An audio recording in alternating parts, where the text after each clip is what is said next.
তো এখানে আসার পরে যতটুকু ওষুধ যতটুকু চলছে আপাতত আগের থেকে বেস্ট আছে, ভালো আছে। আমি এখানে এসে যোগাযোগ করি এবং একবার আমি মেডিসিন নিয়েওছি, তা আমার তো আগের থেকে এখন মনে হচ্ছে বাবা ভালো আছেন। এখানকার মেডিসিন নেওয়ার জন্য সাজেস্ট করবো। এখানে মেডিসিনের কোনো সাইড এফেক্ট নেই। এখানকার যে ওষুধ খেয়ে আমার মা আগের থেকে অনেক ভালো আছে।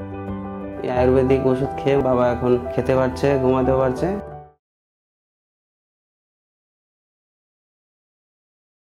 ওই জল জমাটা ওটাও ঠিক হয়েছে, অ্যাস্থমার যে প্রবলেমটা ওটাও অনেকটা ঠিক হয়েছে।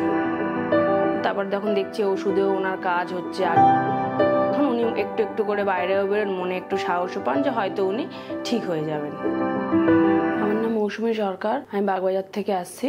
আমি এসছি আমার শ্বশুরমশাইয়ের জন্য। শ্বশুরমশাইয়ের নাম হচ্ছে দিলীপ সরকার। তো ওনার হঠাৎ করে খুব পেটে ব্যথা, রেগুলারই পেটে ব্যথা, তারপরে বুক, এমনিতে ওনার হার্টেরও সমস্যা আছে।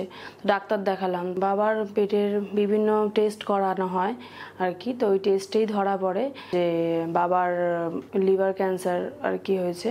তো তারপরে আমরা হসপিটালে ভর্তি করি। তো ওখান থেকে কেমো রেডিয়েশন কিছুই চলেনি। তারপরে ওখান থেকে খবর পেলাম এই পুনর্জন আয়ুর্বেদের। তারপর আমরা এখানে এলাম। তো এখন এখানে মেডিসিন নিচ্ছে, এইটা নিয়ে 3 বার হলো মেডিসিন। আগের তুলনায় এখন উনি ঠিকই আছেন, মানে আগের তুলনায় যেভাবে আমরা ওনাকে নিয়ে এসেছিলাম আমার শ্বশুরমশাইকে, তার তুলনায় উনি আগের থেকে বেটার। আগে ওনার শ্বাসকষ্ট তো হতোই, পেটে ব্যথা, রেগুলার জ্বর, লুজ মোশন, পা ফুলে যাওয়া, একটুখানি ওনার অ্যাস্থমার প্রবলেম ছিল, তুলনামূলক একটু কমেছে। তারপরে ওনার জল জমছিল, জল জমা থেকে পা ফুলে গেছিল। তো উনি বলেছিলেন একটা হার্টের ডক্টর দেখাতেন। তো আমরা দেখিয়েছিলাম ওনার কথা অনুযায়ী। তো সেখান থেকে ওনার ওই জল জমাটা ওটাও ঠিক হয়েছে অনেকটা, আর ওনার অ্যাস্থমার যে প্রবলেমটা ওটাও অনেকটা ঠিক হয়েছে। আর এখন ওগুলো সেরমভাবে পা একটু আগের তুলনায় ফুলছে, কিন্তু পরিমাণমূলক একটু কম ফুলছে। আর আগে যেমন উনি একদম খেতে পারতেন না, কিচ্ছু খেতে ইচ্ছা করতো না, তাতে হাঁটা চলাও করতে পারতেন না, বাইরে বেরোতেন না। তারপর যখন দেখছি ওষুধেও ওনার কাজ হচ্ছে, আগের মতো সেই সমস্যাগুলো ওনার হচ্ছে না। আগে উনি বলতেন আমার আর শরীর ভালো হবে না কোনো দিন, এরকমই থাকবো।